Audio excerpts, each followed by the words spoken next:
It's been 1 year since Legacy has begun and I'm still just as ecstatic as ever for everything coming out. Figures like Strong Arm, Shadow Striker, Armada Megatron, Armada Optimus, you get the picture.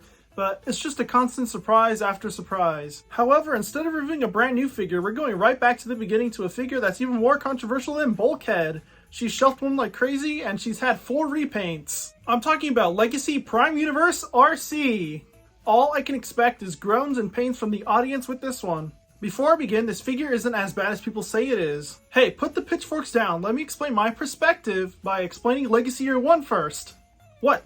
Gotta keep the viewer retention somehow. Legacy Year 1 is an interesting first part to this assuming trilogy because the main gimmick, besides characters from all multiverses and whatever, is Energon weapons. Except for some exceptions. No.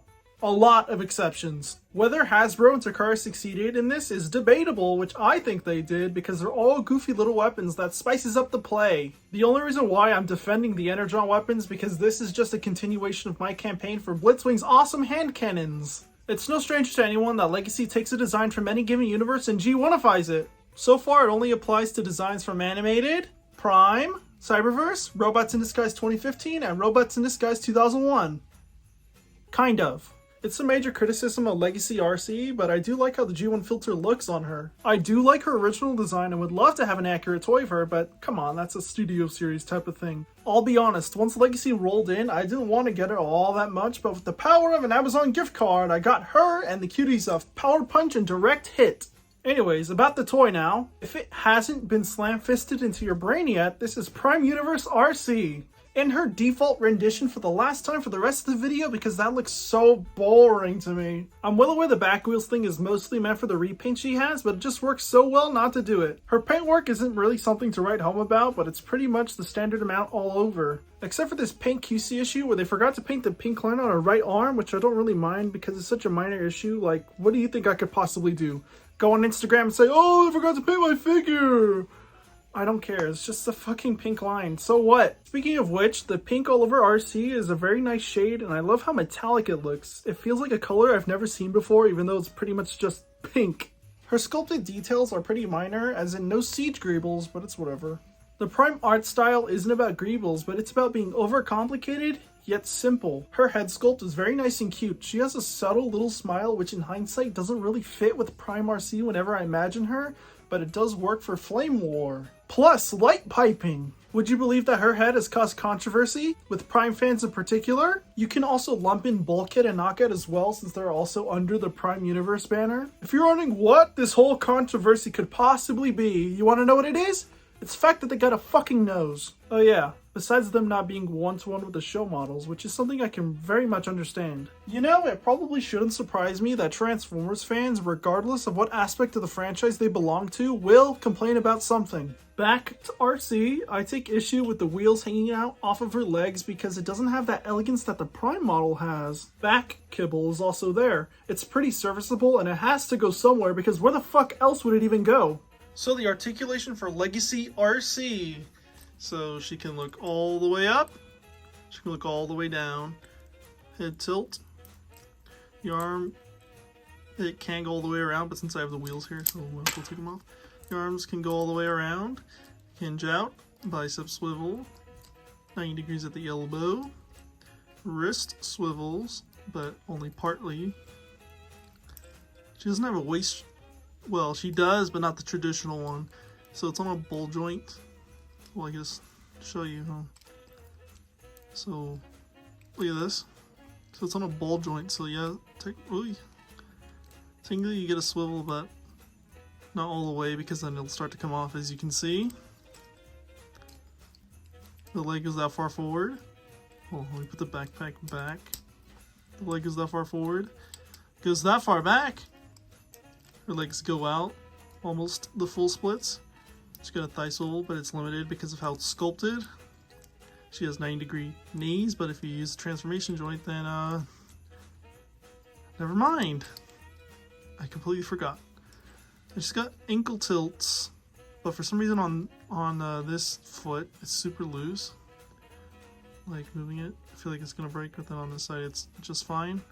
And she's got toe joints, technically, but it's for transformation. It's alright, but it could be better. I hyped up the Energon weapons because they're pretty cool, but this is kind of lame. It's especially lame, split in two on her forearms, but works kind of decently as a shield. With Road Rocket and Laser Cycle, it's passed off as a ninja star and it has the sculpting for it, but it just looks lame again in her hands. The rest of her accessories are the wheels that are marketed as a disc launcher thingy, but it'll never be the D-13 sector from Black Ops 3. Or Vakama's Kanoka disc launcher for my non-Call of Duty fans out there. It stays on the back. Next to her other Prime Universe buddies that I own, and she's definitely the lesser of the three, but it doesn't mean that she's the Antichrist. She definitely stays at the bottom once you get Skyquake and Dreadwing involved, and ugh, I wouldn't want to be her. You could also get her involved with the other aligned continuity type figures, like these Robots in Disguise 2015 ones that I have. And as for other motorcycle bots, she's topped by Animated Prowl. No other motorcycle bot would even dare to outbeat him. In robot mode. The transformation for Legacy Arcee now, so obviously gotta do the parts forming because I have the wheels there, so just put the wheels together. Lining up, it can be a pain in the ass. And then, so we don't have to do it later. Well, it'll make things easier if we put it last, so extend it out. Use the slider joints on the forearms and toes. Move this around, tab that in there, put the wheels down. Open those, tab it there, put the wheel there. And then next you unlatch it there, so then you swivel this around. And yeah, it looks like a mess. I don't know if you, fairly positive I got everything on camera. And then you move the arm there, and you tab it in as well.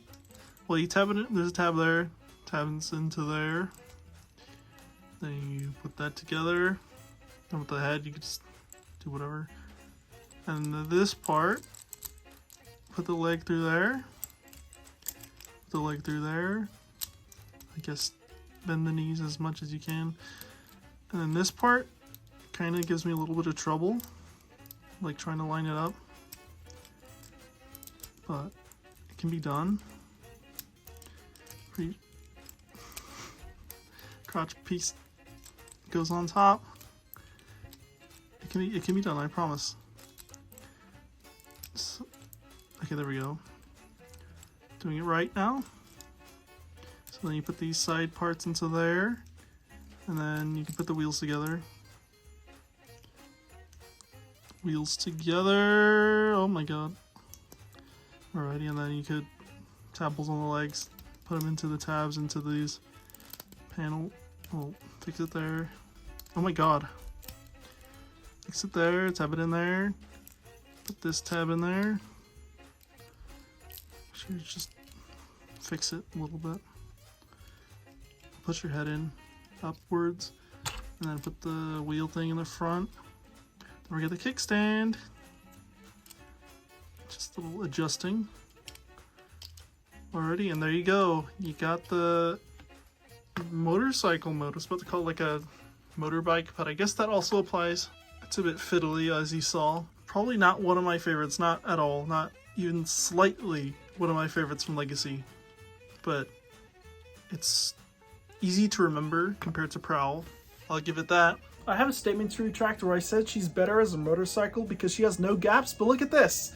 It's less gappage though, so maybe the statement can still remain, so I don't know, you'd be the judge of that. The motorcycle itself is pretty small in my hands, but it's pretty sweet. She has the one exhaust pipe to make her asymmetrical, which is something I can get behind. Same goes for the kickstand. Something strange with the paint on the motorcycle is that the front wheel rim is painted, like you see silver here, and then you go to the back wheel and there's obviously no silver there, which there's something covering it, which I can understand why they did that, but it's just something to point out. I love that her arms and lower robot half are flat out exposed here. It adds the charm that Transformers toys tend to have. The weapon integration is by far even worse in vehicle mode. It only works when you split the shield looking thing in half. Have it as one and it looks like she's carrying a pizza, but you split it and now you have a back seat with blades on it. Or put both parts where the back wheel is and now you have some supports for a passenger. And now you're going to see this shot because of how much time it took to put those two figures on top of Arcee. Now next to her prime buddies, and in terms of accuracy, she's the second best, but in terms of biases, she's dead last again. Bulkhead just fills me with so much more satisfaction because that was a long ass wait to get a fantastic bulkhead. Knockout is also pure class, so you better get to the back of the sleigh line, sister. Legacy Arcee isn't as bad as people claim she is, but that may be because I lucked out on not having any QC issues. Could it have been the luck of the Tehachapi overlords? Who knows? I'll be clear, she's not that great either.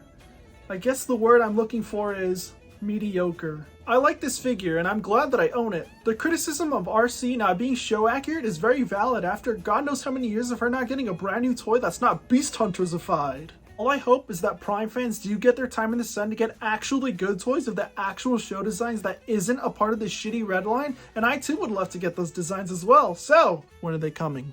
But hey, at least we got Flame War out of this mold, am I right? Alrighty, that's another review down. What do you think about Legacy Arcee 1 year later? Does she tickle your fancy or should she burn in hell? Make sure you let me know in the comments so YouTube actually picks up this video in the algorithm. Instead of me being ruled by an online algorithm, I will see you in the next video, when we look at someone I bet you didn't even notice was in the background the whole time. Studio Series Jolt.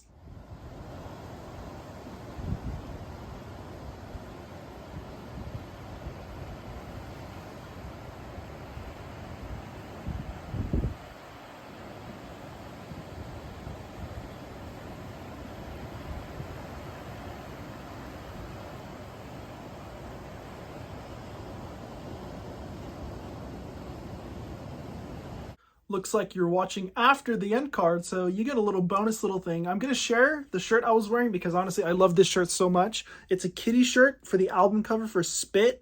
I'm assuming it's the original version when it first released because the one on Apple Music is completely different for some reason.